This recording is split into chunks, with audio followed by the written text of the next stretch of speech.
Policia funksionon në të gjithë botën një lloj, sepse janë të njëjtat parime, një njëjta mënyrë organizimi, pavarësisht se në disa vende është më e zhvilluar, në disa vende më pak e zhvilluar.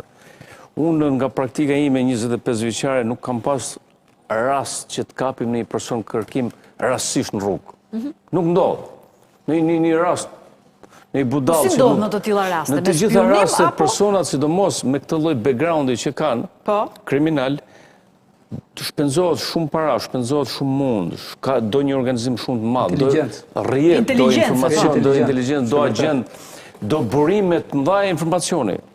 Sepse këta nuk janë persona të thjesht, kur thuhet që ka sipas tani që thot në Holland ta qonte në Francë, se unë nuk i kam shumë qartë, po këto me 200 kg, 500 kg kokainë, këto janë persona të cilët janë dikushi që kanë arrit deri atje, pra kanë një background të madh kriminale, nuk mund të kapin rastësisht. Kanë dhe njohje, kanë edhe po sigurisht që këta kanë një rrjet të tyre që kanë informacione në policinë e shtetit edhe atje dhe këtu, sepse siç organizohet policia për t'i kapë këto organizohen për të mbrojtur.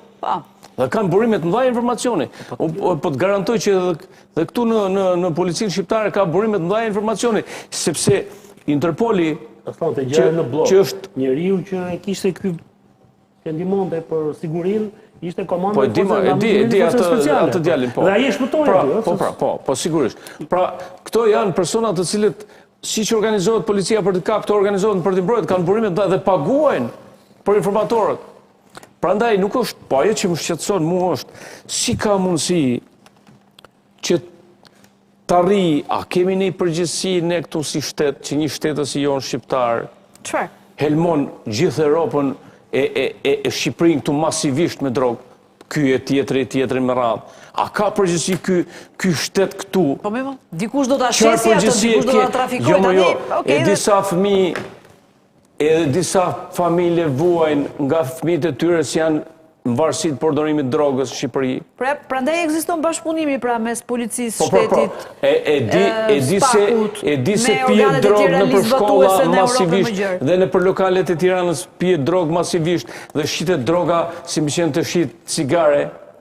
Bëjnë një aksion të vogël her pas here. Pra shiko se çfarë ndodh. A ka të pijet, më fal, masivisht nuk pijet droga e këtij që sjell. Por unë po flas parimisht, edhe një herë, flas parimisht, nuk po flas pra a kemi përgjegjësinë si shtet?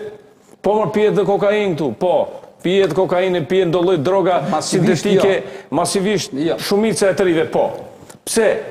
Sepse intereson edhe shtetit tonë që t'jam pitë trurin ati i rinis, që të mos merret... Ti je shef politikisht, dakor. Jo, se shoh politikisht fare, është janë strategji për t'i mpirë trurin në rinismo. Të rritë janë të mpirë nga truri, nuk lëvizin, jemi mirë, thonë se rrasët në droga aty, sepse e sjellin këta. Dhe shofin gjithçka rost. Jo, po se shoh rost. Unë nuk flas politikisht. Unë flas që rinia shqiptare të rrinë vend në vet, të mos jetë përdoruese droge, po të mësoj aty në shkollë, që dalin të edukuar, dalin të zhvilluar, sepse ju jeni pedagogë, unë kam qenë pedagog, dhe dim shumë mirë se çfarë niveli kemi në përshkolla, se nuk është se shpajuj, po vinë nga klasa e parë, nga deri kur vinë, s'kemi çfarë të bëjmë mbase kur vinë aty te ne.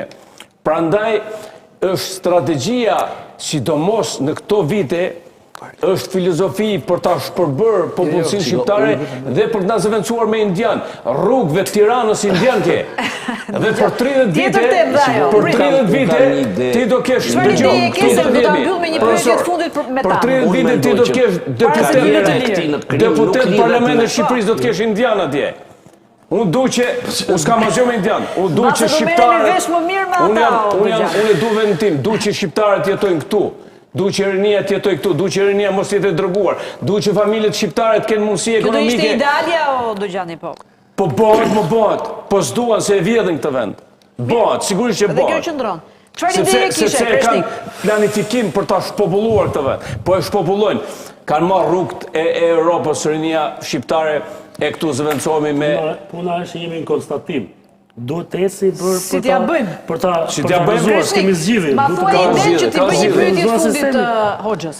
Koha e gjatë dhe aktiviteti i gjatë nuk lidhet me eksperiencën e tij në krim, besoj se është suporti familjar. Pra ai është shmangur nga targeti i policisë, nëse ai do ishte si individ, si emër, do ishte gjithë shteti në mos për ta kapur Që suporti familjar, se prindrit i ka politik familjar të paktën kështu Biznesmen diskutohet, po pra të nderuar. Ai ka familje shumë të mirë. I ka të mirë, po ka shumë mirë ka. Tu jetojmë, i njohim. Mbrojtja e familjes është, se po t'ishte, nëse ai do e kishte fillu vetëm ata aktivitet, po t'jeshe sigurt se as 2 javë nuk jetonte në treg. Vetëm jo, po rrugës bën dhe shok shumë. Po s'bën dot sepse shoqëria në ato rangje është me të lëviz me të gishtit. Po s'dite me lëviz gishtin nuk... Për shembull, po marrim rast personazhe me të cilin ky përplas. Tani, Elvis Martini nuk u bë nga familja. Pra rritet nga familje intelektualesh. Që i kishte bizneset, nuk dëgjoj babaj, nuk kishte thënë. Këta janë personazhe jo tipik, janë atipik. Se prandaj mundohemi që t'i njohim nga afër për faktin për të kuptuar kush e çoi këtë në të rrugë. Edhe ai tjetër s'kishte nevojë për stili e tesës më dëshira për të... Po pra, ato dëshirat për spektakël, për showbiz, për qefe. Kazino mund të vënë 700-800 euro. 700-800 Po ti euro humbësh ato shumë. në kazino.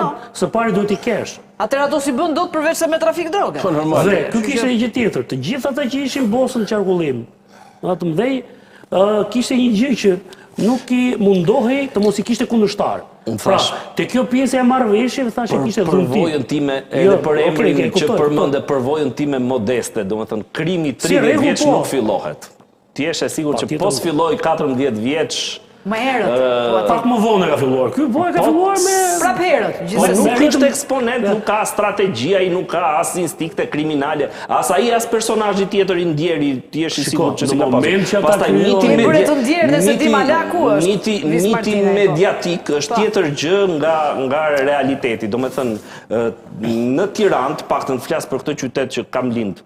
Ka eksponente kriminal që e kanë filluar karrierën kriminale që 12 vjeç. Dhe me vrasje, jo me... Kështu që është e pa mundur ti të hapin rrugë ata kontingent, ose ti bindësh, ti kanë emër nga Shkodra deri në Lorë. Teorikisht ka të drejtë. Jo, është... Jo, dhe një gjithë pyesja, unë që kjo në të lirë. Unë fash nga sa njofun, unë kam një parim, eci me shembuj, konkretisht. A di kush i prishi këto rregullat që thotë ti, se kështu ka funksionuar. I prishi kokainë. Pse i prishi kokaina? Sepse fitimi prej saj është jashtëzakonisht i madh dhe i shpejtë. Dhe ajo të bën që ti kalosh etapat. Po të marr front shopja nuk ishte nevojë ti bënte këto gjërat. Ka qenë në Elbasan. Po futte kjo industri dhe kur në Hamburg u kap 16.8 ton, 16.8 ton me kap domatën çerm Klushnjës është problem. Domate, jo më kokainë. Pra, kjo gjë i bëri këta edhe kaq të ekspozuar, se praktikisht ta nuk po shesin kokainë në Shqipëri. E çojnë eksportojnë në vendet e tjera. Ta po lëvizin në 3 kontinente, dhe s'ka lidhje me Shqipërinë ata. Okej. Ai Shqipëri thjesht. Hoxha, më thuaj vetëm një informacion të fundit. Ky do zgjasësh histori që derisa ta sjellin, do merren, do dalin. Jo, nëse do e sjellin, pra ai do flasin njerëz që nuk flisin deri në këtë moment. Se tani u kap ai, se ai merrte në telefon. Pse kishte nga këta që po ti ishe i lirë do të merrte në telefon mbrapa, mbas emisionit të garantoj unë që do ta gjetë numrin, do të merrte në telefon dhe thotë shikoj se ta që folën aty ja kanë futur kod.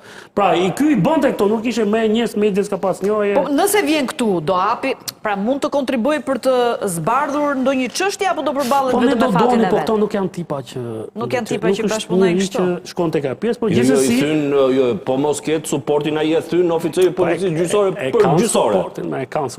Po s'pati suportin familjar dhe politik për 30 minuta e thënë, jo atë e zbërthen. E zbërthen për 30 minuta. Kaq ton drog sa ka lëviz ai. Po ka lëvizi ai sa të doj.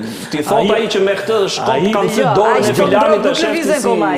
Jam dakord me ta. Është sigurt që ka shprehje, unë thash nuk e njoh shumë kriminalitetin, ca gjëra më kanë ngelur në mendje, për shembull një shprehje shumë e famshme letër laps, edhe e kanë thënë burra shumë më të fortë. Çfarë do thuash me të? Sa ti thot ai dy herë t'ja bëj njerëz, fillon i tregon gjithë. I tregon gjithë, nuk e di. Mirë do ishte, megjithatë të presim se kush e di se kur ndodhe dhe ekstradimi i tij nëse do të ndodhi. Karamuço, shumë faleminderit që ishe sot me mua, Kreshnik, falenderoj shumë, zoti Hoxha, faleminderit. Zoti Dojgjani, falenderoj, bashkë takohemi nesër. Natën e mirë.